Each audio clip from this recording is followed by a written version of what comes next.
My name is Krystel Beall. I'm Community Outreach and Philanthropy Coordinator for Bealls, Inc. I've loved giving back to the community and philanthropy as long as I can remember, focused on what can we do with the resources we have to help the communities we're involved in. So we send it to the Haven, where they have adults with disabilities or exceptionalities, gives a sense of community for them as well, because they get to feel like they're giving back. They organized it, they're giving it away to charity, so it's really a beautiful. No one is more brutal than the voice in our head, right? No one is more brutal than that. What could this be teaching me? Like, where's the opportunity for growth and evolution in this?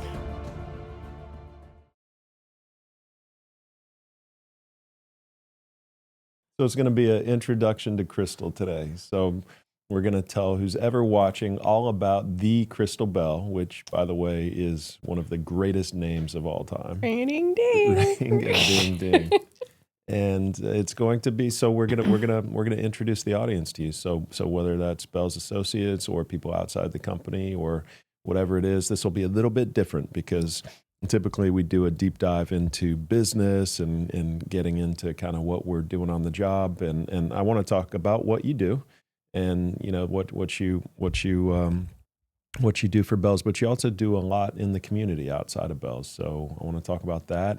Talk about you, your life, the life that you are, the soul that I am, the soul that you am, and kind of dig into, kind of go from there. All right, sounds great. How does it sound? Sounds great. Good. So what's your name again? My name is Krystel Beall. Okay. I'm Community Outreach and Philanthropy Coordinator for Bealls, Inc. How long have you been doing that? 3 years. Nice. Does not seem like that long. Officially 3 years, yeah. And thank you for inviting me in to do that. About a year after we had our little one during the pandemic, I was going batshit crazy. So I needed a more purposeful existence. I like to get people where they're a good fit, and you're a great fit for that job. It's perfect for you. I know that it fulfills you, and it was an idea that I had, and I mentioned it to you, and after mentioning it to you, there was no turning back. No, and I appreciate that. And I remember my first conversation with Dan when he's like, "Are you really want to come back to work? Like, do you really want to stay home with your kids?" He's like, "I get it. I totally get it. My wife's been working here the whole time." Right. But yeah, I mean, I've loved giving back to the community and philanthropy as long as I can remember, even when I was like in college and had no money and all the things. I was just always pulled my heartstrings, especially when it comes to kids and education, because, and we can get into it a little bit later, like I had an interesting childhood, and I know that it just takes a couple people and a few resources to really pour into you, and that can change your life. So I just feel like I would love to be that person for other people, and giving this platform that we have and all of these beautiful resources and the abundance of product and all the things, just it's made sense. It's been really fun to come in and get things organized and nurture the partnerships and really kind of expand our reach worldwide now. So it's been really great. What were the ways that you gave back in high school? Oh, goodness, in high school. So I was like the Key Club and like different clubs in school, but I really, really loved working with the special needs groups. And I used to always have so much fun. So my junior and senior year, we were able to it was like OJT, I think is what it was called, on the job training, where you could leave. But I didn't leave. I just went to their classroom for like the last 2 periods. And I just had so much fun working with them. And, you know, we kind of did like tutoring stuff, but mostly we played games and were silly and goofy and fun and run around outside and play soccer. And it was fun because they'd always flag me down in the hallway and give me hugs. And just so I've always really had a heart for like working with special needs and stuff like that. And so that was that. And I volunteered and stuff randomly, like my friends were in youth group and stuff like that. So I'd help them out here and there. But that was the one that I think I gravitated the most towards at that point in time. Where do you think it came from? It's just always been a part of who you are? Yeah, I do. I remember being a little girl and you drive around and you see people on the side of the road, and or you'd pull up next to them at like a stoplight, and I remember like being able to like feel their energy, and like you can almost tell the ones that were just like kind of drunk and on the side of the roads, and the ones that like truly needed help. And I I felt like I could feel the energy. And I always wanted to be able to contribute to that in some sort of way and help people, because there's so many resources out there. Some people just don't know where to start. And knowing what I know now after studying trauma and things like that, like people get frozen. You get frozen in time when you go through things. And I think just giving people the benefit of the doubt until you have a reason not to is really powerful. What would you say your superpowers are? Because you blew me away when we first met and we first started training together and we first started to become friends, and we were friends for like 4 years or so, and early on before we kind of connected, but you were always inspiring, and I always was super just impressed by the way that you thought and your insight into people and the way that the human mind works and the way that people communicate with each other, interact with each other, the way that people act the way that they do, the way that they respond the way they do. I always felt myself agreeing with you and kind of like we were on the same page about most things. And but either way, I respected your perspective and your opinion on stuff. And so for me, that's one of your big superpowers, one of your big skills. And I want to ask, kind of how do you think that developed? Is that something that you were did that come from childhood? What's that all about? So again, I realized when I was very young that I could kind of read and feel the room. You could feel the energy shift. Very intrigued by human health and behavior, by my own, by other people, and not just humans, like all life, really. Like, why does a plant grow up a wall that way, or why does it, like just different. Like, always very curious about that.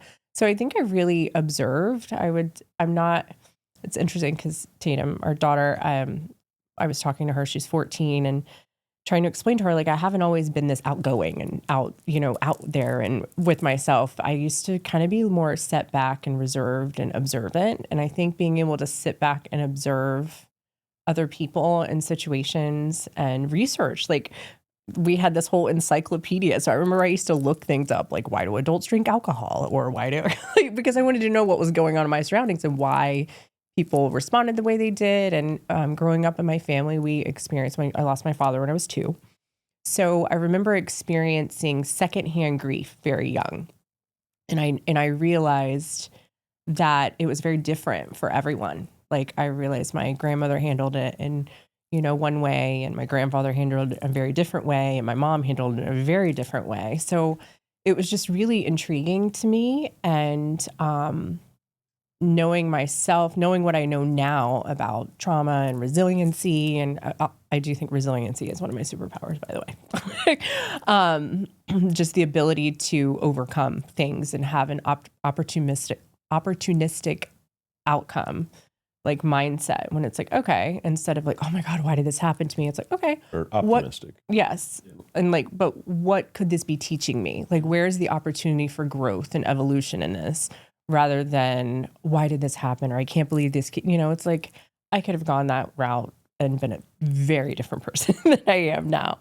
And so I think just having a positive, like, trusting the process of life and having an open mind has really helped me develop that insight of, what, I'm sure that person's acting this way, or because there's a reason for that. Like, what have they experienced? The curiosity, I think I just kept curiosity, and that kind of is the reason why I've always been so intrigued by it, is because just wondering why, instead of saying, wow, that person's really angry.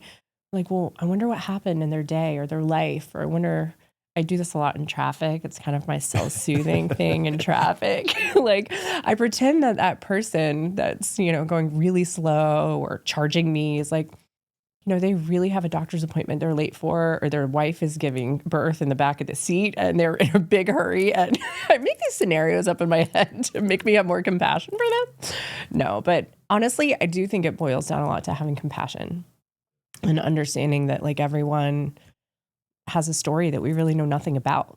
So just trying to find the kindness and the empathy and understanding. And I think I've always, now I know it's called mirror neurons, but been able to kind of feel other people's stuff. Like if someone's really sad, that, you know, you can kind of feel those emotions from someone, or someone's really happy. Like it's the energy. You kind of feed off of other people's energy, as we've all experienced. But yeah, I think that really contributes to it as well. And I've really had to learn in my almost 40 years to set boundaries for myself on that, and not go too in depth and allow, you know, to take on too much of other people's stuff or try to fix people. We can get into that too. Letting people be them and do their own thing, but also being there and to have compassion, and just understanding that everyone goes through stuff, and whether it's good, bad, and different. And yeah. But they have to be kind of fixed to be in your life. They have to want to fix they have to want to fix themselves. They have to want to put in that effort. And after, you give people patience, but after a while, if they're still stuck in the same conditioned thought patterns, the same reactivity, the same patterns, you separate yourself. I do. Again, like I said, I have had to set boundaries on myself. And sometimes that means like ending chapters or ending relationships or backing away from situations that aren't serving me well.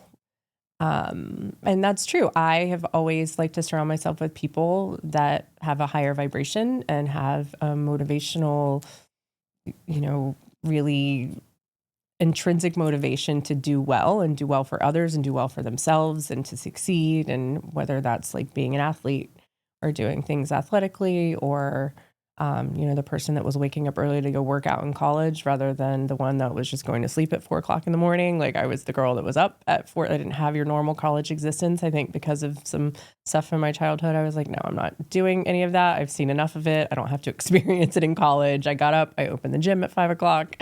I went to class. I went to, you know, I did all my stuff. I was done by 3 o'clock and wanted to take a nap, but I just, you know, it was a little different for me. I feel like I don't know. Maybe I'm an old soul. Maybe it's if people believe in reincarnation. Like I've seen that. I've done all that in other lifetimes. Not that I haven't had my fun. Now I don't want to downplay some of the life that I have had, but I just feel like I've always been able to know when it's like how to regulate in situations like that and who to surround myself with.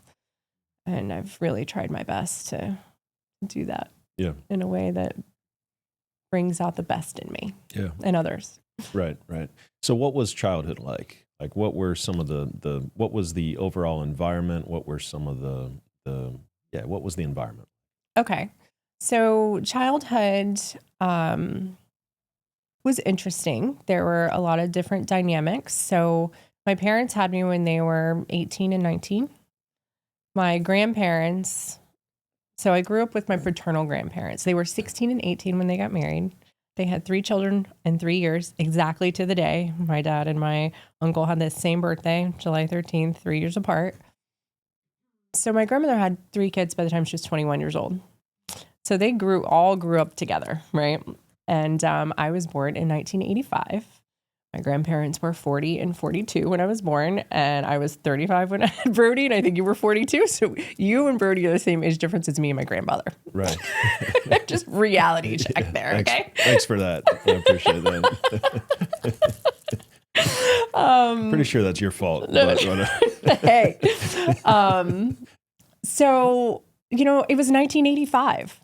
My family, they're fun. They love unconditionally, but they like to party.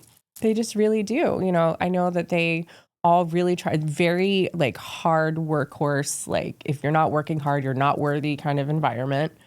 More so for my grandfather. My mom, very young, very good intentions. But I think when they partied a lot. My parents kind of trauma bonded a bit when they were in middle school, high school, because their parents were happy hours doing whatever. I mean, it was the 80s. People did their thing. And what I've realized now is it's all a part of our journey for a reason.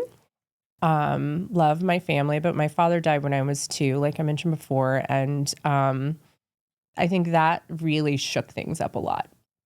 My mom kind of went off and had battled like a 20-year drug addiction and was kind of in and out of my life.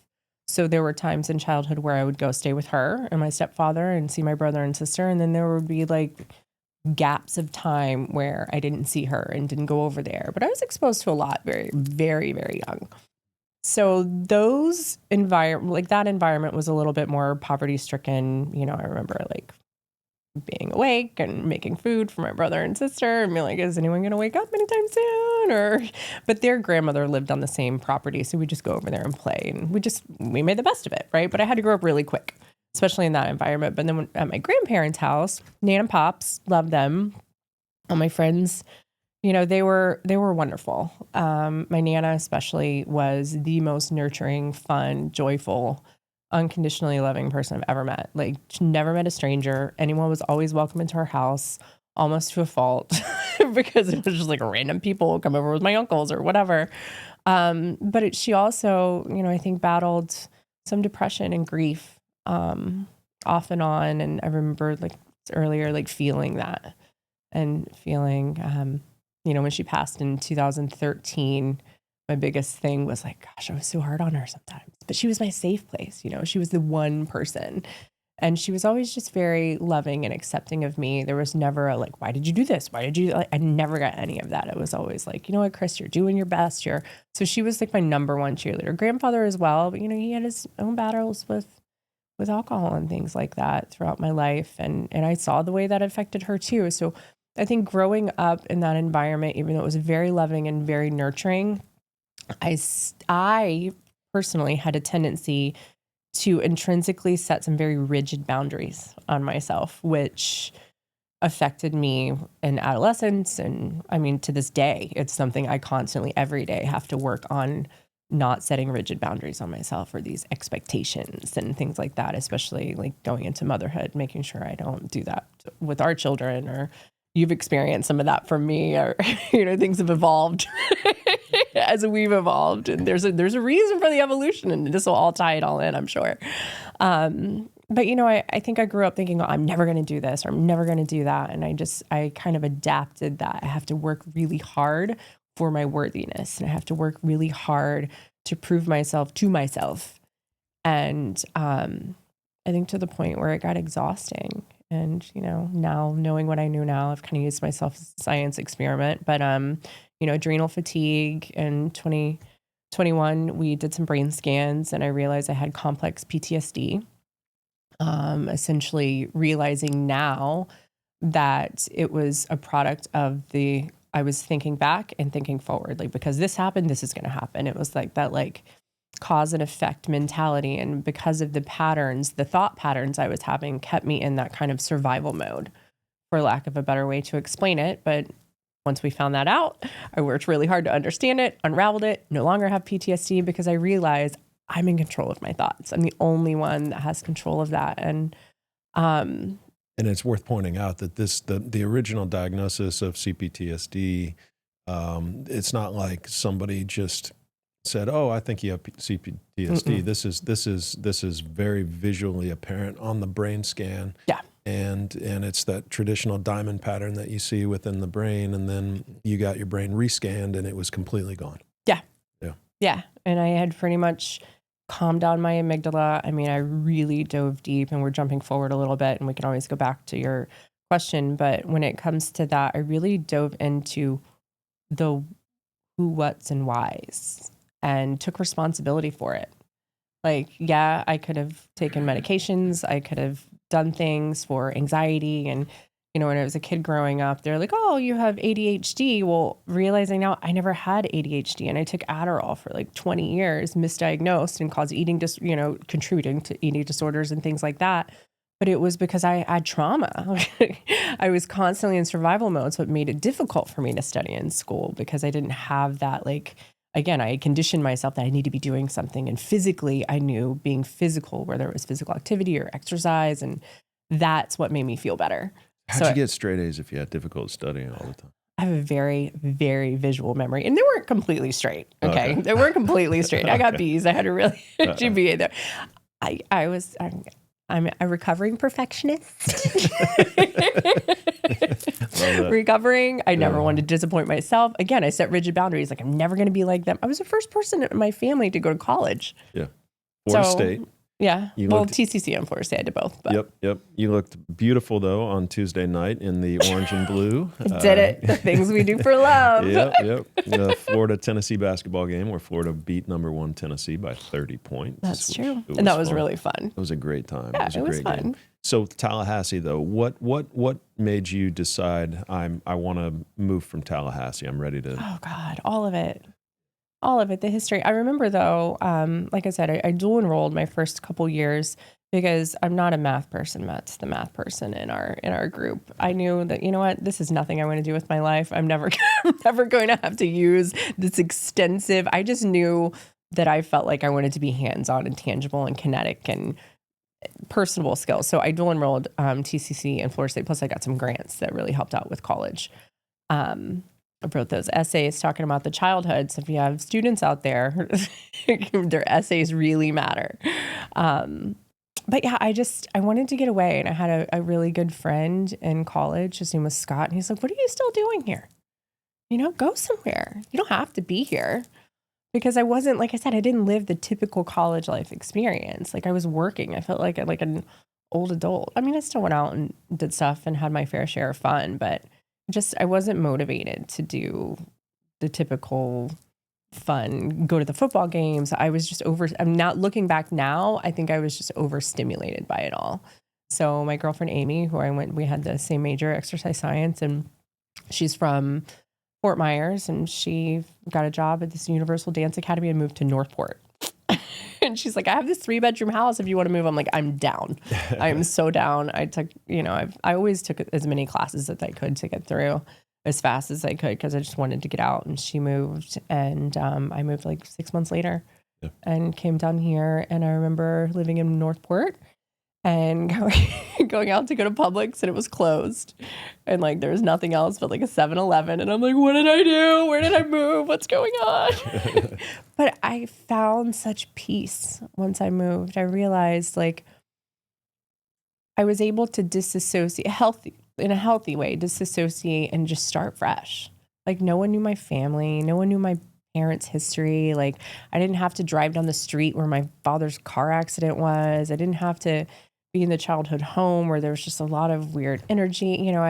Which I lived outside of the home in college, but I feel like that was the first time that I really understood, like, I can do whatever I want and I can be whoever I want. And if I want to go to the beach for 4 hours and study, I can do that. And if I want to not, that's fine. I'll never forget on my 21st birthday, I moved down here and I was studying for a digestive system test. And that's what I did for my 21st birthday. Because I went to neuromuscular massage school when I got here because I wasn't sure if I wanted to continue on with my education and what I wanted to do. And I quickly realized that that was for educational purposes only, that I didn't really want to like touch the public and things like that. I had a couple, I didn't want to do all that. Again, it's the energy thing. Like I had I did have a few clients. Beverly was one of my clients or neighbors. And so I had You like getting massages though. Oh, I love getting massages and I'm very knowledgeable and I know how to do it. And you benefit from this. Yes, for sure. So I went back to school and I moved here and started nannying for a family and watching kids, and I banked doing that. And why I ever got a real job, I guess you kind of have to face it. Well, their kids grew up. Their kids grew up. We actually went to one of their weddings a couple weeks ago. It was a second family, but and I trained here and there, and fitness was my career, my path. And so I did that for a while and started working at this Health Center America. It was a doctor's hospital gym for 45 over, and Corporate Fitness Works was the company. And they, like, you had to have like a degree in the health field or whatnot. And I taught aqua aerobics and did some training there. And one of the director, her name was Melissa, she's like, "There's this position open in Bradenton. And it's like, you have the place to yourself. You just have to wash towels." I'm like, "I can wash towels?" Like that seems okay. I was like, it's a little far because at the time I lived in like Osprey, South Sarasota. But I checked it out, and that's how I was introduced to Bealls for the first time. I was the fitness coordinator at the Bealls Health and Fitness Center at our ERB center. So I was 21 years old. I was a baby. So I've been around for a little while. Yep. Truth. You're going to be 40 in about 3 weeks, though. Easy, man. I know. Time flies. It really does. I don't feel 40. How do you feel right now? Like at this stage of your life? Like what is your mental, emotional state? How are you like, how do you feel? Fulfilled. I will say, and this is something that's kind of odd. I've always been planning my funeral as long as I can remember. You have been. That's true. You always tell me what music to play. I think because my father died when I was young, so Yeah. I was exposed to death very young. And I'm like, And you beat cancer. I did. I had, melanoma. Yeah, but it was serious. Yeah, it was pretty serious, but I feel like getting melanoma at 27 on the back of my leg helped save my face because I had stayed out of the sun for the most part. Started wearing my hats, my sunscreen. The tanning beds were terrible. I don't know if anyone else listened to this. Yeah, it was terrible. Anyway, I feel like I've always wanted to, like, you know, that Maya Angelou quote that's like, people will always remember the way you make them feel. I've always just wanted to be impactful and never like super just, I'm intentionally going to go out and be so impactful. Like, I just want to treat people the way I want to be treated and do these things. And I think that that's really made me feel fulfilled in life, because I know at the end of the day, and not every day is perfect. Like, I can be a total biatch some days or have low energy or whatever, but I always want to hold myself accountable. And I think that's what makes me feel the most fulfilled, and knowing that I'm doing something every day to keep me in alignment with like my deep purpose. And I think that deep purpose is just to feel good and to provide others like the positivity and the resources and acknowledgement, whatever that is, to me, that's what's successful. It has nothing to do with the things you have or the money that you accumulate over your life. It's like, how do you feel inside? How do you make others feel? Because I've definitely gone through stages of life where I didn't feel like I was honoring that for myself. And that's when I made changes, and that's when I shifted. Whether that was, stop drinking alcohol for a long time and realizing it just didn't serve me well. Or just, doing more yoga and less high intensity workouts, or doing community outreach and less fitness stuff, because I think we go through cycles, right? We go through different chapters, and trying not to get attached to things and knowing that it's okay for a season to end, and it just opens up opportunity for something new to come into your world, even if it's forced, So what has it been like over the last, how long we've been married? Almost 8 years now. Almost 8 years. 7 3/4 or something. So what changes have you seen? I'll start off within yourself. Like, what have been, if you were to rewind back to 7 years ago and kind of compare and contrast that journey to where you are today, what are the big changes that you've made and that you feel? Okay. That's a really good question.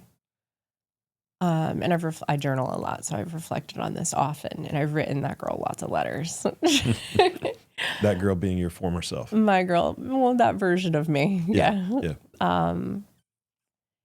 I think for me, I'll start back to like when we started dating.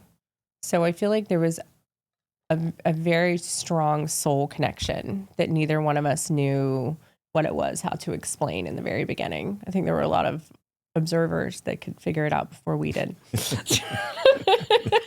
Probably true. That's very true. And we navigated that the best we could with the tools we had, right? And back then we were both very different. And I think the evolution of that, and watching our children become friends and just really bond and love each other. And, we were both previously married before we got together, and establishing relationships with our previous spouses. Like, I always felt it was very important to have a good relationship with Maria, the boys' mom, for their sake. And I think that I always did my best to do that, because I would want the same if it were, someone with my ex-significant others, someone around my daughter. But there were challenges and ups and downs with that. I think that worthiness is something that keeps coming up for me. I had a very different childhood and life growing up that you did. So I think that at first it was like, am I worthy of this? Like, is this really happening? Did all of this just really happen? And so I think I had a lot of self-doubt in some ways, but then in other ways, and I'll never forget, like, talking to your dad and him being like, she's very insightful. Like, and he was so supportive and sweet. And Beverly has always been so supportive and sweet and just nurturing and funny. And I love her. Beverly reminds me a lot of my Nan. So she's always been like my comfort zone with the fam. So I think that, you know, we definitely had some challenges when we first got together, and but I think we always overcame them the best we could. I know for me, I always just tried to keep it light and keep it fun and do my best. And yeah, I think a little party girl came out for a little while, which was so much fun. Like, we used to have so much fun. And for those of you listening, if you were a buyer back in the day, when we would travel all the places, we had lots of fun together. It's true. Specifically, Amy Kramer and Roselle come up for me with that. But I think I was always optimistic, and I wanted to do my best. But at that time, I was still kind of doing fitness stuff, but I was class momming too. So I was really busy with the kids being younger. So Tatum was like, I think 5 or 7 when we got married, but like 5 when we started dating. So, you know, navigating their different personalities. There was definitely a point of time where I was very overwhelmed. And I think that's where a lot of the like I could be rigid and I called it anxiousness, but I exercised 3 times a day and I was super ripped and I had like an 8-pack, and that's fine too. And I had to let that version of me go as well and just ease into this next chapter. But I always felt like I did my best to regulate it, and but still always just very excited. Like I think that when we started dating and got married and doing things and having opportunities that I never really had before was really exciting, and always having that great appreciation for you. You know, where you always say your risk reward. I don't know. You always say like you're a risk taker, but the reward has to be like worth it. Yes. And yes. I feel like us transitioning our life and things like that. High risk, high reward. High risk, high reward. And it's worked out. I mean, who the hell would have thought that 10 years ago, this is where we would be doing this right now? Right. There's no way. No way I'd be podcasting if we had, I mean, a lot of things. No, Brody wouldn't be here, you know.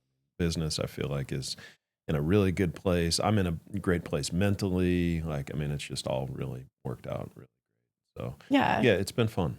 Yeah, but did that answer your question? I mean, you asked me like what? It did for the most part. Yeah. Okay. Yeah, I think so. I think because I can dive deeper. I just, you know, it was fun, optimistic, but I think I definitely struggled with worthiness back then a bit, and confidence. I think that, you know, and there were reasons for that. You know, not everyone has always been super supportive. And I think getting to the point and remembering my roots. And I think this is something that, you know, my nan used to always tell me, like, who gives a shit what other people think? Like, stop. So I think there was a part of me that like wanted to seek approval about everything. And, you know, and it's like, you know what, sometimes you just have to let it be and realize everyone's perspective is that's them. It has nothing to do with me. Right. So once I learned to like not personalize and, you know, just be me regardless, I think there was just so much freedom and happiness and authenticity that came with that. For sure. Yeah. For sure. Yeah. Well, cool. Yeah. No, good stuff. What about Bealls? What changes have you seen within the organization over the last, you know, whatever, 5 years? 5 years? Yeah. I mean, I'll never forget 5 years ago. I mean, let's just recap here. So we found out I was pregnant in New York in September of 2019. And December of 2019, you took over as CEO with a gimpy knee. You had just got your meniscus surgery. Right. So we had this whole big thing outside celebrating that. You were on crutches. We went on a baby moon. Then I got beat up even more with COVID. Well, I'm going in sequence, yes. Okay? Sorry. So we go on this baby moon in Sedona for my birthday in February of 2020. And I remember the way back, you're like, wow, this whole virus thing's getting a little crazy. And let's just fast forward to like a month later, our kids were home, the world was shut down. And it was crazy. Yeah, you don't watch the news, so you rely on me to tell you what's going on. It creates a great balance, by the way. Yeah. If you're the news watcher in your but if crew, nobody was watching the news back then, it's just a non-event. Yeah, so I was 8 months pregnant. The world shut down. I remember watching you outside and sometimes going out to listen in on all the senior executive calls, and everyone's, all the stores were closed. They're still running the business, and just being in awe of how resilient the team was and how everyone was still working so diligently. Like, you know what, we're going to get through this. They were optimistic. And so walking through that, meanwhile, in the back of my mind, worrying about you not being able to be there with me when when I gave birth. But it all worked out, honestly. I feel like having a baby during that time really was a great distraction in a way for me. But as far as Bealls goes, when things picked back up, I feel like, you really had a different intrinsic sense of confidence in the team and what they were capable of, and kind of were able to navigate and find your own purpose coming into it. And, there's been a lot of shift in leadership. Not a lot, but there's been some shifts in leadership and culture. And I feel like we've kind of brought some of our personal journey into all of this with all the books that we read. There's where that all started was at home. So it's the things that we've dabbled in, because honestly, sitting in the stillness of the pandemic you have to face your stuff.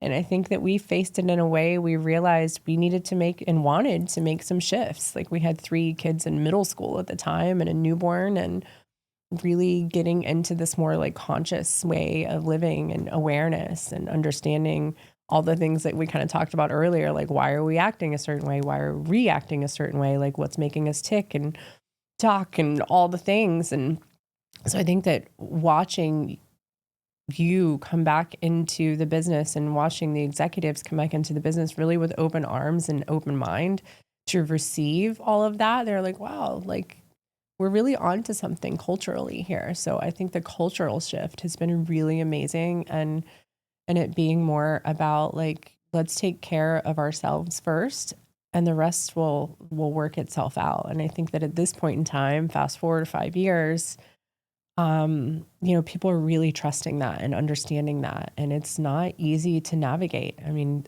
being now in the business and an associate and things like that, but also seeing behind the scenes and having personal relationships with a lot of the leaders and associates in the company and the store, it's been a really beautiful transformation, and it's been really great to witness from a personal and a professional perspective. And I just feel like there's an outpour of gratitude for that, because I think there's a lot more just conscious. It's not just do it this way because I say so.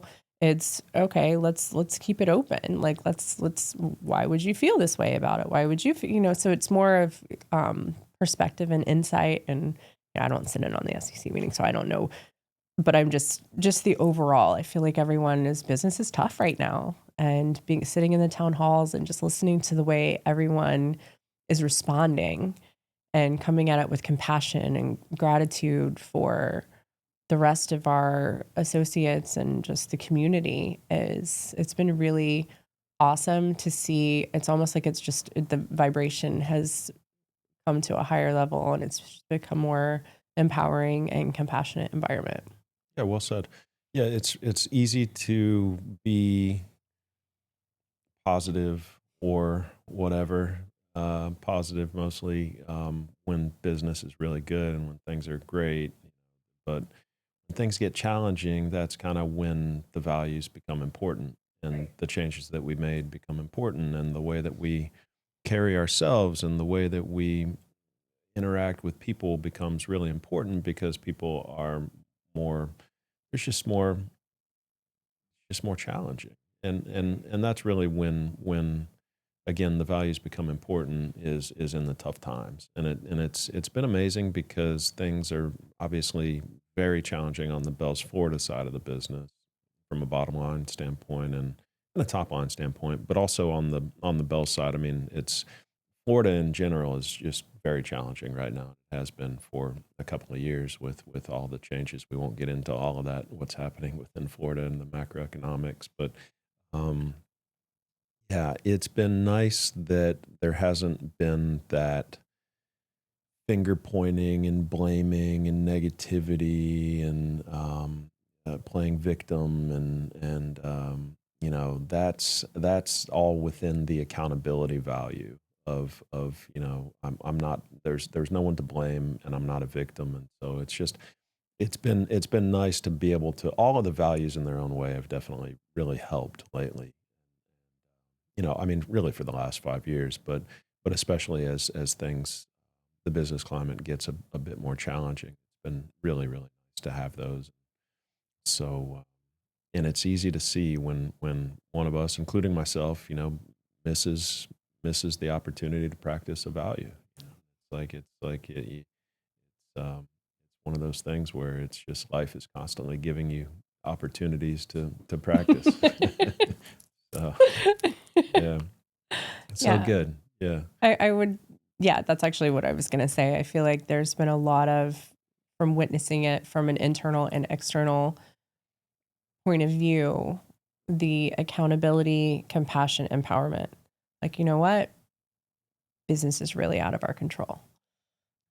And seeing the leadership have such compassion for, and there are things that are in our control, right? And so just managing what we can and navigating and having compassion for others and trying to empower them and build them up. And I think that it's been very rewarding and special to watch.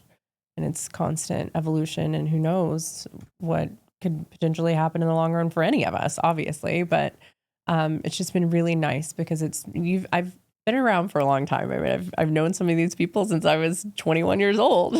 So to see the evolution and the growth and the perspective and the appreciation for everyone as a culture has been really great. And I will say that there's something I think is really special about Bealls, and I know you've had a lot of guests on, is like there are so many like lifers. Like there are people that have worked here for their whole life. Like Chris Collins just retired. It was his only job. Like the Doyles have both been here for over 30 years. And I think that says something. And I think that there is, and I know that there is a level of commitment and love and compassion for the family. Like people just respect the fact that it's a family business, and some of these people have known you since you were a little kid or been around since you were a little kid. So they want to see you succeed. They want to be here to support you. They've been open to the shifts and the change, and and it hasn't been easy for any of us. You and me especially. Like there's been challenging stuff, but I think owning our part in it, holding ourselves accountable for what we can add value to the situation. And again, always evolving and being aware when there are opportunities to shift things up a little bit. Yeah, within the business, within your role and responsibility, when you go out to stores, you just went up to Pensacola and worked with a store team. Can you kind of describe a little bit about what you do and what that experience is like, and how that brings you joy? Oh my gosh. Of course, I'm ear to ear. So essentially my position, I'll just explain it all. With community outreach, I kind of came in and Dan's like, here you go. Like, what would you like to do? What should we do? So we've really created a great, between myself and corporate services and reaching out to charitable partners, we've really kind of nailed down some key charitable partners that come and pick our merchandise up weekly, if not bi-weekly, and then they can distribute it to other nonprofits. And so in December, we've done it twice so far. We collaborated with Derek Brooks Charities, which is one of our charitable partners, and Souls for Souls. We're both really awesome. Souls for Souls is really great. They provide shoes for kids experiencing homelessness. And that doesn't necessarily mean the kids are on the side of the street. That just, they could be living at aunt's house, uncle's house, and they really target those Title I schools. And they also do other things like relief and opportunity for different people in different cultures. But primarily that's their goal here in the U.S. So we partnered with those two organizations. Derek Brooks has this school, O.J. Sims in Pensacola, where his wife went to elementary school. And, we went out and we provided over 350 kids pairs of shoes. So it was really awesome. And just, those kids, that may have been the one thing they got for Christmas, who knows, but just to be there. And so the store team came out. So anytime we do these opportunities, and one thing we've really tried to maximize is, retail's iffy. We're not always going to have monetary ways to necessarily sponsor or donate. So what are we always going to have as long as we're in business? A lot of goods.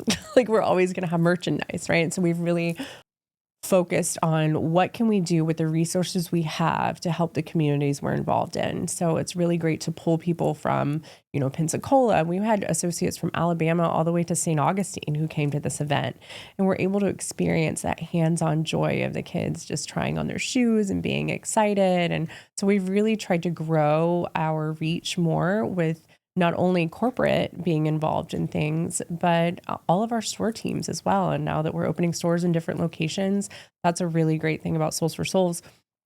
Is there an organization that's all over the place? So we can do these events everywhere. So it's been really great and fulfilling to go out and experience that with some of our, even back to school, like the day the internet shut down all day long and everyone was freaking out.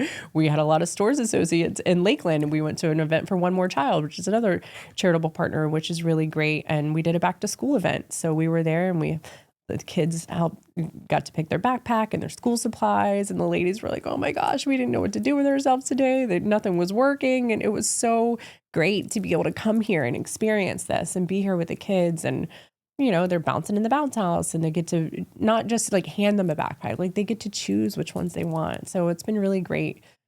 It's empowering. It keeps that integrity and the dignity and the experience for the children. And we work with our vendors are really awesome that, to help us out with the backpacks every year. That's a huge thing that we do for different communities. And again, we're able to expand that reach because of some of the great partnerships that we've been able to nurture over the past few years. Yeah. So explain to people, where does the merchandise come from? Okay.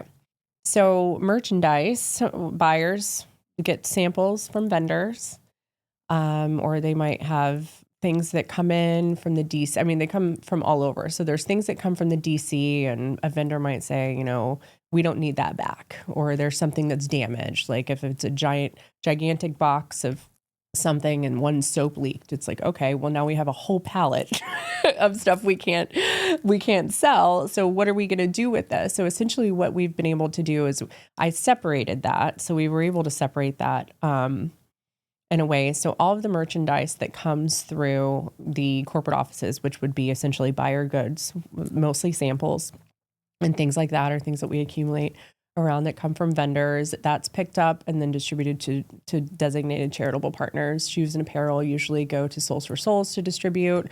Home goods, miscellaneous things go to One More Child, and then they can then distribute it to other organizations like Mothers Helping Mothers or things like that. The DC charity that comes through, just to keep things simple and efficient logistically, what we've done is we have an organization, more of a community partner. It's not necessarily a charity, The Haven, which is local to Sarasota. And we send that merchandise, which it could be anything. It could be boxes of dog toys and pots and pans. And it's just a little bit more random, not as organized as when the buyers have the ability to mark everything beautifully. And we have this great system for it. But some of that's just kind of random. So we send it to The Haven, where they have adults with disabilities or exceptionalities. They have jobs for them. So part of their job, they actually do sort some of our hangers and stuff like that, but we're able to provide jobs for them. And part of their job is organizing the charity, and then they are able to send that charity to the various organizations. So it's really great. It's been able to take a load off of our team, make our merchandise purposeful, because it's providing opportunity for these wonderful adults who are so much fun to go see and work with. And then they get a sense of, being included and giving back themselves because they get to deliver it or have it picked up from the organization. So it's like gives a sense of community for them as well because they get to feel like they're giving back. They organized it, they're giving it away to charity. So it's really a beautiful full circle situation. Love it. Yeah. Cool. And you do some things in addition to this outside of Bealls within the community. So you're on the board of, I'll tell everybody else what it is that you do. Resilient Retreat, which, we mentioned earlier, the PTSD journey.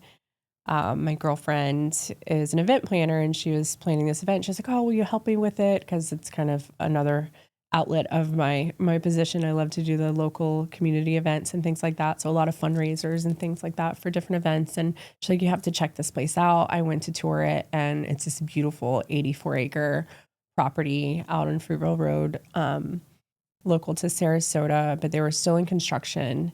And I was touring it and they're like, yeah, we do neurofeedback and we essentially provide free programming for people who have experienced trauma, abuse, or helping professions.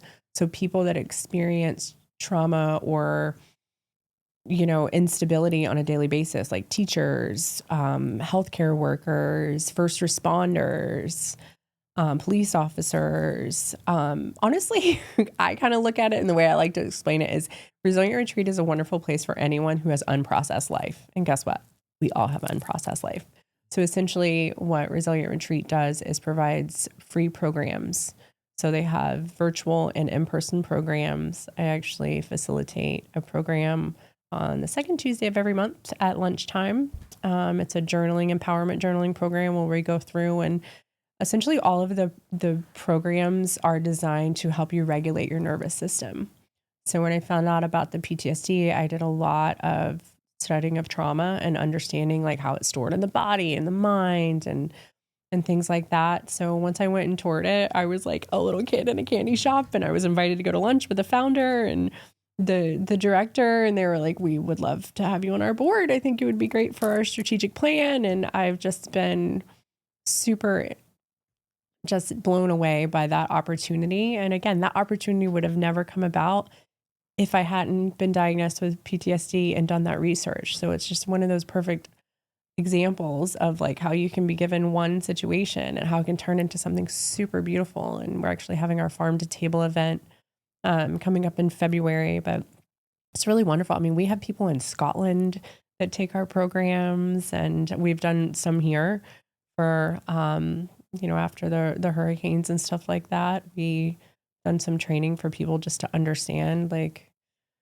work-life balance, how to regulate. It's difficult if you're not aware of what trauma responses and things like that may be, and not everyone is that knowledgeable. So it's been super beneficial for me to understand that and be able to give that back to the community as well and to support such a pivotal like movement, I feel like, in our society. It's just mental health is we're not our minds, right? We're not a product of our childhood. We can overcome that. It really just takes that awareness and understanding where to start, where to come from, and surrounding yourself with a community of people who are there to support you. Yeah, that was going to be my question. You kind of answered it just right there, but I'd like to maybe go into a little bit more depth on it if we could. Trauma, AKA unprocessed life. Love that. Now, so from all of the studying that you've done and all of the scientific research that you've done and working with this organization and the books that you've read and just all of you've put in so much work on kind of understanding trauma and dealing with it both from a personal individual for yourself, but with others as well. So how everybody has unprocessed life, right? Everybody has trauma that they deal with. I guess first, maybe how do you define what it actually is, like unprocessed life? What is that, and how does it manifest on a day-to-day basis? within an individual, and then maybe from there we can talk a little bit about what are the strategies to overcome that. For me, in my personal experience, and I've done some of the trainings and stuff like some different certifications, trauma and resiliency training, and just soaking it all in, childhood, all the things I've experienced and accumulated, just like you said, it's anything that causes a nervous system response. So if you are driving and someone slams on the brakes and it's like, whew, you automatically like start to get a little sweaty, like, whew, that was really close. Like that's a nervous system response, right? And that's a normal way to receive it because it's fear. But sometimes people can walk into a building and get that response and not know why. Or smell. Like for me, it was smell, like the smell of cigarettes or the smell of alcohol in someone's breath, or it can be something that happens. I remember that one. Yeah, there you go. It can be something that we disassociate from. I know for me, there's a lot of things that I was triggered by that I had no idea why, and that took a lot of unraveling and realized that trauma is stored in the body. Like there are things that we witnessed as a child. Like I still have things that come up sometimes and I'll journal about it and I'll talk to my life coach about it. And I'll reach out to my resources at Resilient Retreat. I'm like, I am having all kinds of feels about this situation and I can't get to it. So we go through processes of unraveling that, and it's not pretty. It is not pretty. It takes a lot of work. I mean, there's a lot of things actually in the program that I just did for the holidays was like, after the holidays was setting intentions and understanding that it's okay not to be okay all the time. And I think normalizing having emotions and allowing ourselves to feel them, because I think for me, especially, I pushed it down and I pushed it away and I went for a run or I worked through it and I don't have time to think about that right now. I mean, we've all done that, right? But when you're doing that, or like someone really hurts your feelings and it's like, ooh, I'm really personalizing that right now. Where is it coming from? And it's like, ooh, maybe that's something my mom used to say to me all the time when I was younger. And I didn't realize it. But taking the time to really work through and process through some of those things, or like grief. Like I realized I grew up kind of as a people pleaser, trying to fix people and help people. And part of that was trauma responses, because guess what? Being around people who were suffering made me uncomfortable. So realizing that part of me, even though it was like a intentional, like I want to help, and it was coming from a good place, it was always also coming from a place of being around people suffering and watching other people suffer was very uncomfortable for me. So I wanted to fix it instead of sitting with them and having compassion and not personalizing it. So I think we all have different, and to me, trauma is it's very personalized. It hits people in different ways. It could be, things like going to war. And that was one of the things when they diagnosed me with PTSD. I'm like, what are you talking about? I'm like a happy-go-lucky, like I've never been to war, but realizing it was thought patterns. So it's really a pattern of like the way we think and the way that we follow through with that. Example. For example, okay, so I grew up with, again, rigid boundaries, eating disorder. Okay, that happened. I was a gymnast, perfectionist. Always liked to look a certain way. Was always very rigid with myself with the way I ate. Was never overweight, but always thought that I was. Just very picky about myself, right? So I grew up with this, and I think that this is one of the big things that kept me stuck in that diamond PTSD pattern. Like, okay, if I have this chocolate chip cookie, then I need to do this run tomorrow. I need to do this run the next day. Or it's always like cause and effect for me. It was cause and effect. If we do this, I need to plan this all out. Realizing that for me, part of my trauma responses and examples of the way that they were carrying on into my daily life is like even planning trips, like making sure like I had everything in line and everything to keep myself safe. So for me, realizing I would plan things ahead and I would really kind of hone in on things because I had an obsession with feeling safe, wanting to be safe, being around safe people. If I did not feel safe around people, I would have trauma responses. I would like fight, flight, freeze, fawn. So usually for me, fight or flight. Like if I were, I've been known to have a couple cocktails and get a little feisty, and because I didn't feel safe. Or flight, usually, especially that was when I think the reason for me going to get the brain scan was I felt like I was in flight mode all the time. And that point, and it was right after the pandemic.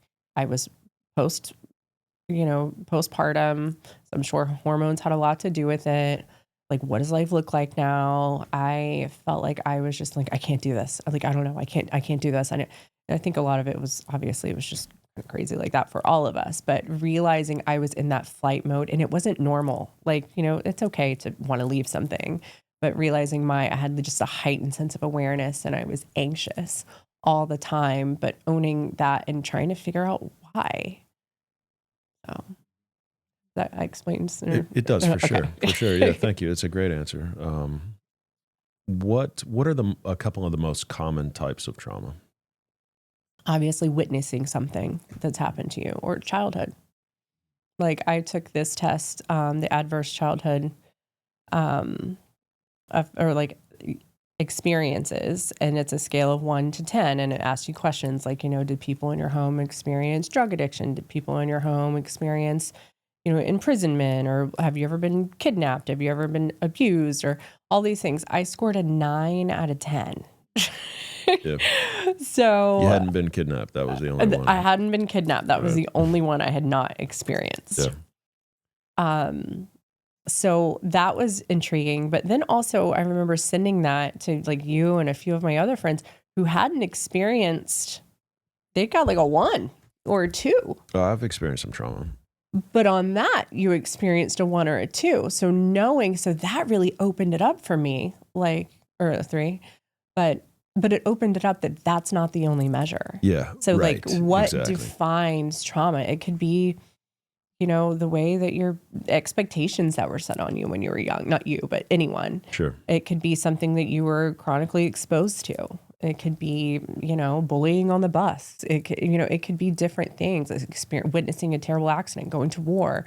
There are so many different types of traumas that it's really hard to define because it's not what could be traumatic to me could not affect you at all. Right. Because it depends on the state of mind you're in when it happens and your ability to either not personalize it or not, or even to push it down and not even remember that it happened. Right. That's right. Very, very common. So some people might score a 3 or a 2 because they have so much suppressed memories, but so there's physical, there's obviously sexual, which is physical, and there's mental trauma. And within mental trauma, there's a lot of subcategories of that. Yeah. I mean, just think of the way, it was really funny. I actually saw something, I think it was on Instagram, and it was like parenting in 1985 versus parenting in 2025. And the dad was like, so you have 106 fever, you broke your leg, you have pink eye. The bus is going to be here in 10 minutes and you better be on it. I mean, and that's extreme. Yeah. But then it's like 2025. It's like, you're not in the same position you were in last night. I think we need to call the nurse. You need a week off.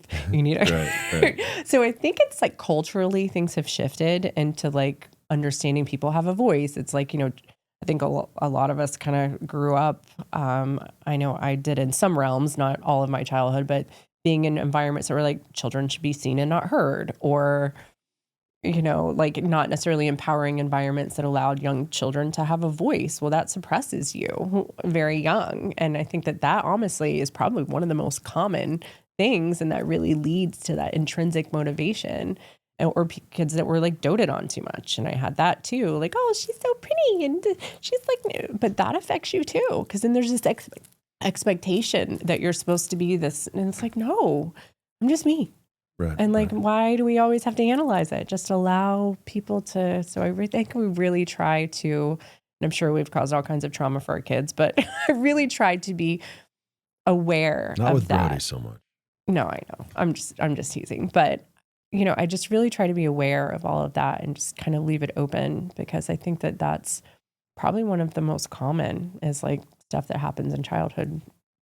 But it all, again, like side note, it's part of our journey. Yeah. You take it for what it was, and it's up to you with what you do with it. And we can do beautiful things. Like, flowers don't just bloom beautiful. Like, there's a process that happens there. Mm-hmm. Yeah. And last question on trauma, maybe, or unprocessed life would be, and you've kind of talked through some of the answer to this question, but the best ways from your perspective to overcome. First of all would be to acknowledge that it existed in some sort of way, to find support, and to find things that help you regulate. So for me, example, it was finding other communities. Like when I went to lunch with Dr. Sydney Turner, the founder of Resilient Retreat, I just poured out my whole life and heart and all of the like garbage and the icky, yucky stuff that I don't even remember what I said, but it's probably stuff I'd never even told anyone. And for her to say, wow, I've experienced a lot of that too, and I find value in you. Because I guarantee you, sharing some of your worst, icky, yucky parts, which we all have, someone else has experienced that too, and they will find value in you. And so when I understood that and really started to feel that and released the shame around, my life experiences, because I think I grew up holding shame for some behaviors my mom had when I was young, and she's great now. She's like one of my best friends and one of the people I call. She's had to go to prison and change her life around, and she's helping others too, and helping women that that had lives like she had. She's helping them overcome that and do something different with their life. But it takes that ownership. And you don't have to live and be like, well, this is my experience, this is who I am. But it's like, well, these are the things I've gone through, but this is the way I've been able to overcome it. And that looks so differently. And I think releasing the stigmas, and I've been able to witness this with working, especially with like first responders and understanding, or even teachers, like some of the stuff that they go through and have to see. And, you push it down as part of a job. You're a firefighter. It's part of their job to pull a child out of a demolished vehicle, and, just some of the things. And like they have to go home to their family and pretend like everything's okay. Like that's really hard. And it's okay to say it's hard. So I think really breaking down that masculine energy of like, and just allowing that nurturing part of feminine energy to come about of like, that was a really hard day. And I saw some really hard stuff, and I need to learn how to, adapt through that. So some of the programs and things that really help me, getting out in nature is always huge. Like you saw this on Sunday, like, holidays are over, kids are getting ready to go back to school. I needed to just go sit in nature. And I think we have so many constant things that are stimulating us these days, and I don't feel like we're really built for that. So finding peace and calm, journaling has been a huge part for me to help unravel. And because what happens is in your amygdala, in that fight or flight emotional part of your brain, if stuff is trapped in there and you're able to get it out, whether it's with a talk therapist, I talk to myself in the car sometimes, give myself a little pep talk, whether it's journaling, sitting in a peer group and really understanding and writing things down, you're able to transfer it to your prefrontal cortex, which is the part of your brain that you can put it in narrative form, and it's almost like getting the story out. So every time I'm able to journal, I feel like I'm dumping something out of my brain, so it's not circulating in my mind anymore. And I know that's been super pivotal for me. But again, everything's different. Exercise is huge. You get those endorphins flowing, you get the good hormones coming about. I stopped drinking coffee for a long time. I didn't drink alcohol for a long time. I really worked on hormonal regulation, because when we're dysregulated for so long, like I was, it caused adrenal fatigue. So I knew that I didn't want to add anything in when I was really going through that period where I was shedding a lot and working through a lot. I couldn't afford to have just one sip of alcohol or one coffee, because it was just going to set me back. So I think really just setting your intention to do something every day, to work through it or process through it or acknowledge it. And maybe it's setting boundaries. And for me, it was setting boundaries. And sometimes that means pulling away from, and we talked about this in our program too, people over the holidays were having a hard time with, it's hard to be around my family. I'm not for me, but for other people, like sometimes your family are the most triggering people. And understanding that family doesn't have to be blood, and you can surround yourself with nurturing, comforting people that make you feel like home, But I think, there's different societal pressures, and there's, that fear, shame, control cycle that we all kind of have gone through that make us feel guilty for not doing certain things or going certain places or maybe dipping out early. But just owning what works for you, like what the people you feel safe around are going to give you that calm, joyous feeling. Like the places that you feel safe matter, and it's surrounding yourself with that. So if you're in a career or you're, going out with a certain group of friends and you're finding that you're not happy and you're nervous, you're anxious, and you have like fear associated with that's probably not an environment very conducive for healing. So just working through that and doing what you can to honor where you are. And like I said, Resilient Retreats, resilientretreat.org, going to do a plug for that.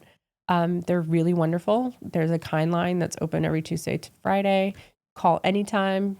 Like, there's no charge. It's free programming. It's a wonderful resource for people that just want to know how to get started. I've started my own podcast and Krystel Clear business of helping people get empowered and just kind of sharing my story and putting it out there. And I get so many great responses of people like, wow, I would never have the courage to talk about that. But now that I've heard you talk about it, I had that hard conversation with my mom and had to tell her to treat me like an adult because I'm an adult. And that's been a huge thing too, is realizing we have different types of relationships. And as we get older, it's okay to have an adult relationship with your parents. It doesn't have to be parent-child forever. And when we stay stuck in that child role, we're more subjective to those types of different traumas and things like that. So the more we can kind of own it and become an adult, the more likely we are to have that internal peace and feel at peace and at place of where we're supposed to be. Well said. How big has the podcast been for you to be able to release and to be able to kind of like just get rid of all the oh stuff? My God, it's been the best thing ever. Because it's like a verbal journal. Like I said, like the more you talk about it, and it's not like being a victim of my circumstances, is that, hey, this is what happened to me. This is how I handled it. I could have done this a lot differently. It's been huge. And I've been doing it since June 22nd of 23, I believe. And it's been very impactful for me. And I think more so when I get I just did one like last month with a girlfriend, Jen Smith, who you did a retreat with me with her, and love her. She's like a business coach, and she also went to Florida State, and she talks some hard truth about some experiences she had in college. And both of us have had so many women reach out and be like, wow, I never looked at it that way. I never held that other person accountable. I held shame for that experience. And so it's situations like that. It's like the little text I get from someone unexpected, like a friend's mom or something, that's like, wow, Krystel, really made me think about the way I grew up. And it makes me have more compassion for my parents. Because I talk a lot about, we all do the best we can with the tools that we have. And I think that's been such a pivotal part of understanding that in my journey, is like, if you're seeing someone struggling or they're reacting and being a certain way, they don't have the tools to regulate like some of us do. And I think that's really what helps me pull that compassion in and just have a heart for the situation, because we've all been there. We've all had those moments, but understanding that the more tools you have in your toolbox, the better equipped you are. And I will tell you, it came in perfect timing. We have 17, 15, 14, and a 4-year-old. There is no way I would have been able to navigate this stage of life without gaining all these new tools. It has not been. And it's such an, that time period for kids in high school, and seeing how their parents are behaving and seeing what their parents are doing and the way that their parents are reacting and treating them and talking to them and talking to people.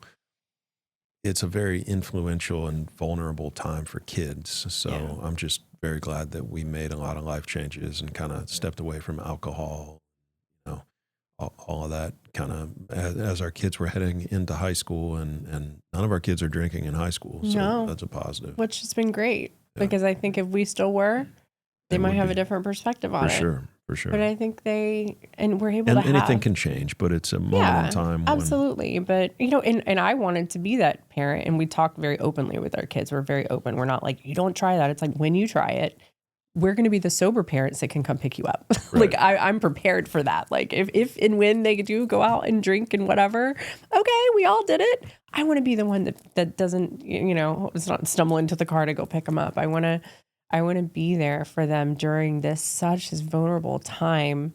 And it's so hard. Oh my gosh, it's so hard with the social media and the social pressures and the constant stimulation. And I mean, Tatum says all the time, like, Mom, you guys grew up in the best time frame. She's like, you had those phones with the cords and, the digital cameras. You could stay out on your bikes forever. And there wasn't you didn't worry as much. And it's interesting to see how she really reflects on, because she likes a lot of the old movies that we grew up watching and stuff. Like she reflects on and likes that, like the type of childhood, like Stranger Things, when it's like the 70s, 80s, like that simplicity. So it's interesting to, have children that could have anything in the world they wanted. Like they really all gear towards simplicity, which, I'm very grateful for. And I think that that's kind of a reflection of us being able to have these kind of conscious conversations with them and teaching them how to regulate through things and understand and have compassion for themselves and try not to set expectations on them. They do it enough. Like we're all, I mean, and I say this in my podcast all the time, like no one is more brutal than the voice in our head, right? No one is more brutal than that.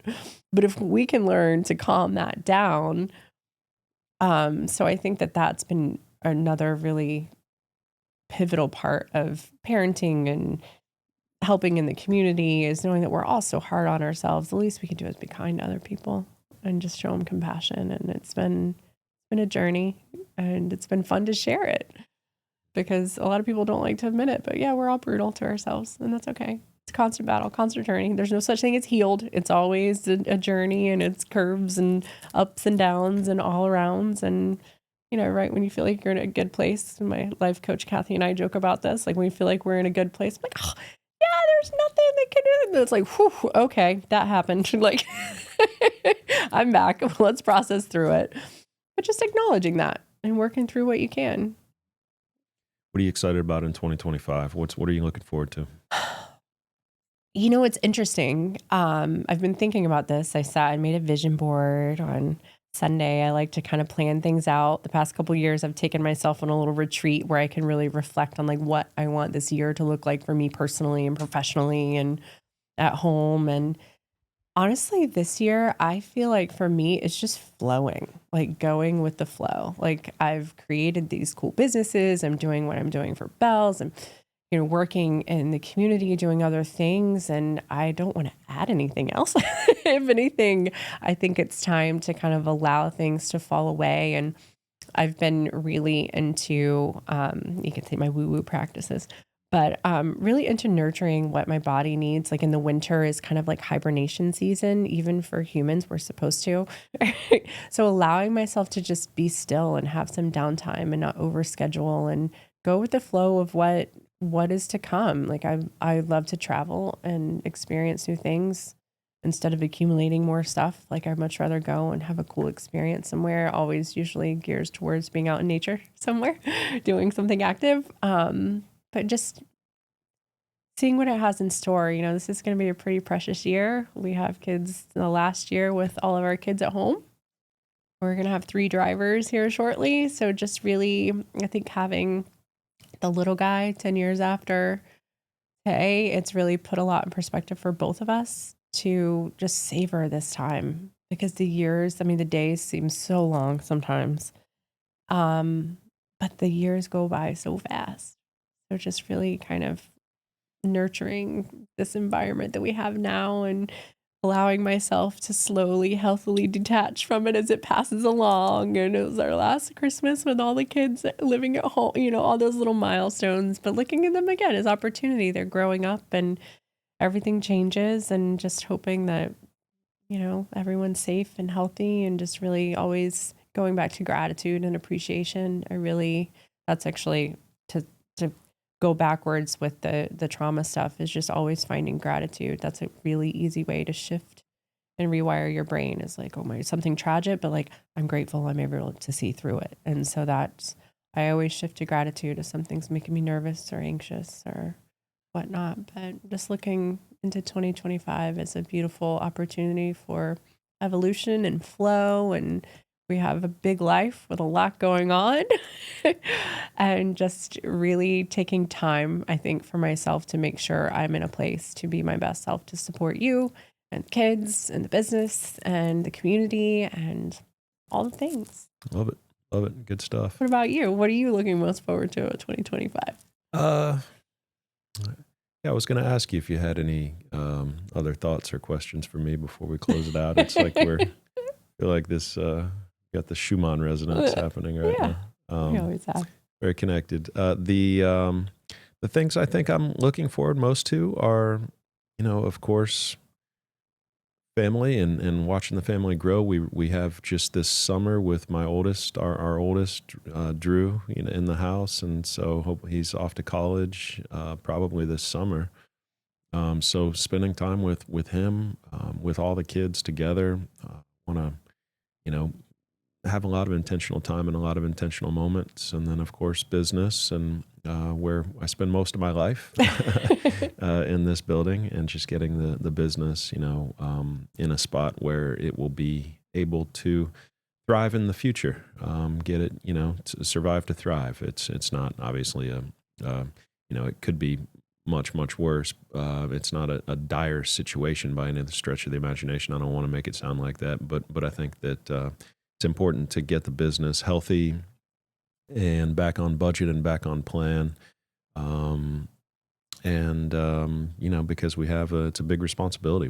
We've got a lot of people that work here. We've got a lot of people that rely on the company for their livelihoods, for their families' livelihoods. So business is very, very important to me.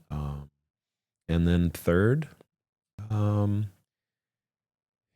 taking some time to do some fun stuff. I enjoy this podcasting thing. I think that the Legacy podcast has been a lot of fun to connect with people in the business, and the Limitless podcast has been a lot of fun to connect with people outside of the business. So I appreciate you and your ability to understand that takes some time and that it's longer hours than it used to be. But it's really, I think we're building something special on both of those two pods, and I'm enjoying them. I'm loving them. We've got a dinner tonight with a guest that I'm talking to tomorrow. That's probably the world's leading expert on near-death experiences. He's talked to like thousands of people about their near-death experiences, and he's tied all the dots together. So that should be out probably, I guess, about the same time this one comes out next week on Thursday or Friday. So that's exciting. I'm really looking forward to that.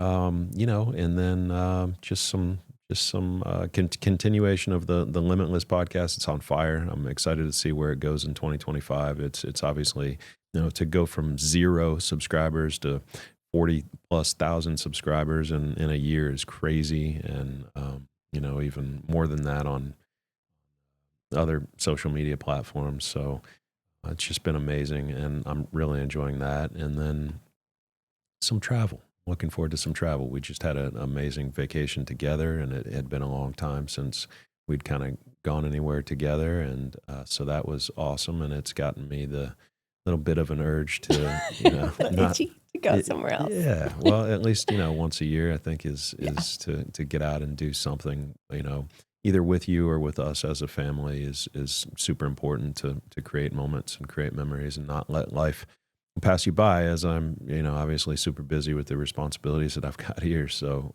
want to make time for that. And, so yeah, I'm excited about 2025. There's obviously a lot of unknowns and a lot of stuff in the news that you don't have to worry about. I'll keep you up to date on. I think I've seen enough.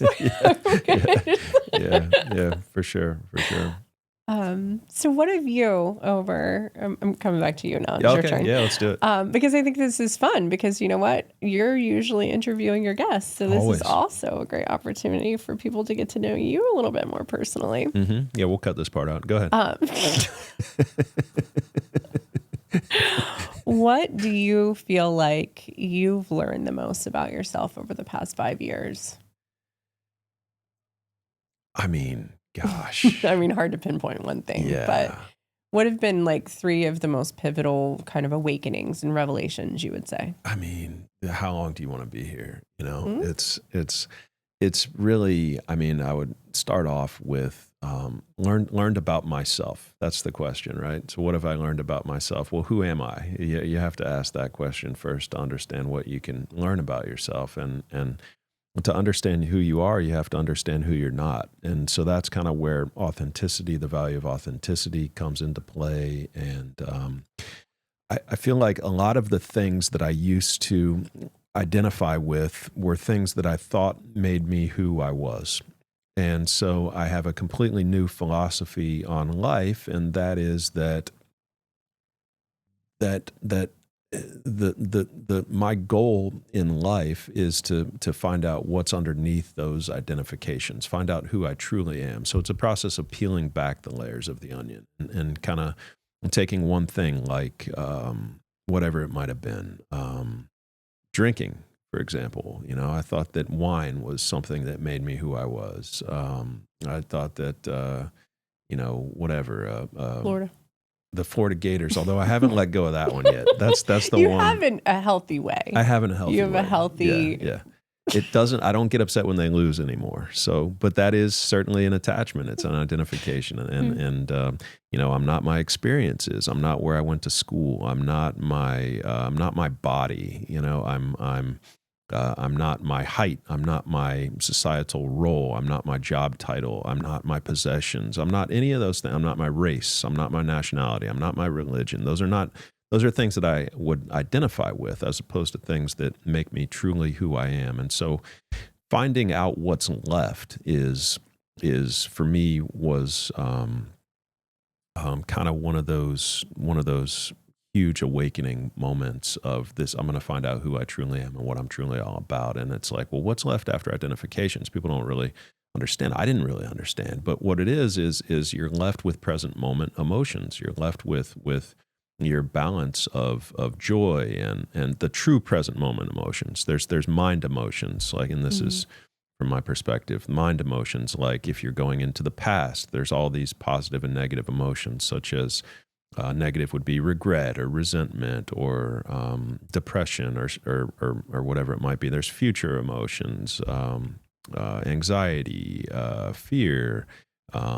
There's emotions like anger. There's mind emotions, but then there's who you truly are emotions. And so I think finding those and finding who I truly am at my core is a part of the fun kind of challenge of life, and whether that's compassion or joy or playfulness or curiosity. I think curiosity for me is one that outweighs a lot of it's out of balance in who I truly am as opposed to most people. And that I'm having fun with that on the Limitless podcast. I'm exploring these topics without getting identified with one viewpoint or the other, whether it's an academic or an alt history. I'm just kind of exploring with an open mind. Okay, well, maybe this is true. Maybe this is true. So curiosity is a big one for me. But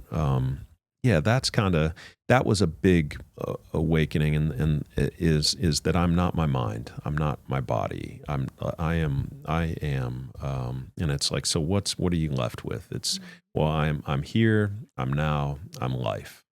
And those for me are really the three things that can be said with certainty. I can't say I'm white. That's a mental construct. So to get identified with race and cause separation over that, or a political party. I'm a Republican. I'm not a Republican. I'm not a Democrat. I'm not.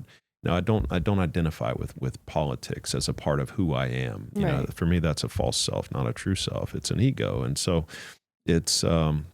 That realization for me has been life-changing over the last 5 years. And it's really caused me to go down this path and this journey of attempting to let go, or at least recognize where I do have these attachments, these identifications or these addictions. And that's really identification, attachment, addiction for me is kind of that escalation.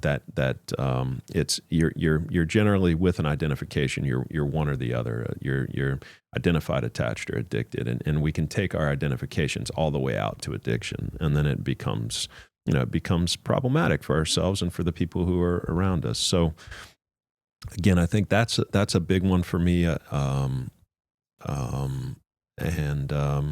don't want to probably bore the audience too much, but that's changed the way that I think about life and reality and just the nature of things. And it's really helped me formulate the values of authenticity, accountability, acceptance, compassion, transparency, openness. It's really an empowerment. It's really it all really ties together beautifully. And I think that over the last 5 years, kind of exploring all of those different all of the different things that I wanted to personally work on and personally stand for. And it was like, okay, well, we've got 3 or we've got 4, but then I was, or someone within the company that I could observe, or myself, there would still be a leader within our group that still, it was like, well, they've got these other things and they've got these values. And so what is it? Because there's still an issue here. There's still a situation here where they're causing drama, essentially, or me or them or whoever. And it was like, well, they're a control freak.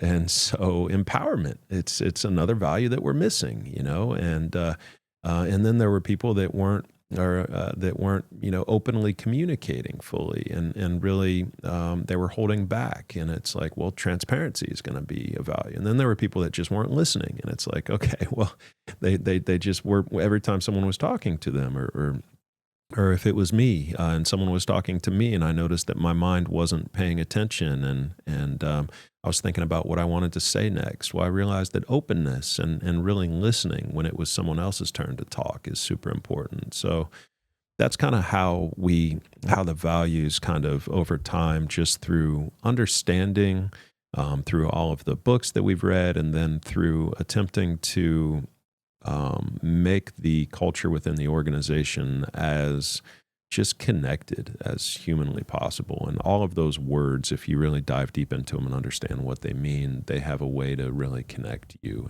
and to connect you with the people that you work with. And so they were very powerful. And so I think the values in totality are something that if I didn't have 50 million things to do every day, I'd probably write a book on the values, And you might one day. And I might one day. Yeah. You should, yeah. Just do a podcast on each one and just transcribe it. Yeah. There's your book. They're so powerful. They're so powerful. I love that. And it's been really beautiful to see that firsthand, and not only here, but at home, something we practice all the time and we have our days, but I think that we're able to really recover quickly if there's something, and which that brings that into our professional lives. If we're surrounded by something, we're able to see it. And it's interesting when you were talking about, like control and things like that, like most of that comes from fear. And a lot of the things we talked about earlier, like people are afraid to do something out of the box because they don't feel safe. Right. Or people are afraid to speak their voice because they don't feel like they're going to be heard.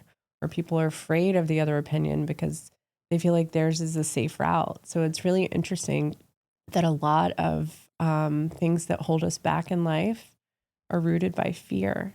Mm-hmm. And when I realized that, it was really pivotal in my own journey. And I know when, you say the same for you, because I've seen it and I've seen you unravel it. So just trusting and accepting. I think that's where acceptance really comes in. Accept it for what it is and know we have control over it and we don't have to live in fear. And that's why I don't watch the news. Mm-hmm. I don't like to be scared. Mm-hmm. Right. Yeah, fear conditioning and identification. Right. And, obviously there's other stuff too, but that just kind of popped up for me. So I thought it was worth sure. talking about for a second. But this has been really fun. I was thinking too, on my way here was kind of thinking what we're going to talk about and whatnot, but it would be really fun to kind of dive deep into some of the books for people that haven't read them. I agree. So we should come back sometime and do one and do like a deep dive on some of the books. And because it's fun to hear it from different perspectives from different people, because it might hit me differently and I might have some different insights and you would have some different insights. Or if you do it with other associates or whoever, that could be really fun someday too. Mm-hmm. So, yep, for sure. Yeah. Sure. All right. Awesome. Well, I've loved it. I love talking to you, obviously. We wouldn't be here talking if I didn't. But no, always enjoy our conversations very sincerely. It's always enlightening. I always learn something and come away, more inspired or more knowledgeable in some way. So thank you for being you. Thank you for continuing to do what you do. Thank you for what you do for the community. Thank you for what you do for Bealls. Thank you for what you do for me behind the scenes, because, behind every dopey guy, there's an incredible woman. And that's clearly what we've got going on here. So I want to just, again, say thanks for everything, and really, really enjoyed talking to you. And how can people find you? How can people follow you? Well, if they want to follow the podcast, they can Krystel Clear podcast. It's now on YouTube. I waited a year. I had fear.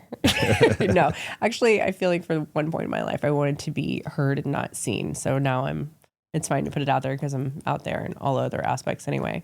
But Facebook, Instagram, either Krystel Beall or Krystel Clear. I'm out there. I'm posting all the woo-woo stuff. It's been fun. And, you're not a dopey guy. We had this conversation very early on. If you're not a motivated, inspired, curious person, you wouldn't have lasted long. That's true. That's very true. I appreciate that. I just want to say on the closing note that I am very grateful that you have entered this new era of podcasting and putting yourself and all of the business stuff and your interests out there. I think that you having this open-minded perspective and inviting so many different varieties of people on, and you're allowing people to be seen and heard. And at the end of the day, as humans, that's what we all want. It makes us feel valued. It makes us feel appreciated. It makes us feel purposeful. So thank you also for being you and for doing this. And yeah, the days are long sometimes, but it's always worth it. Yep. Agreed. I'm having a blast. Yeah. Well, good. Okay. Well, we'll close it out with that. Thanks so much, Krystel. That's a wrap. All right.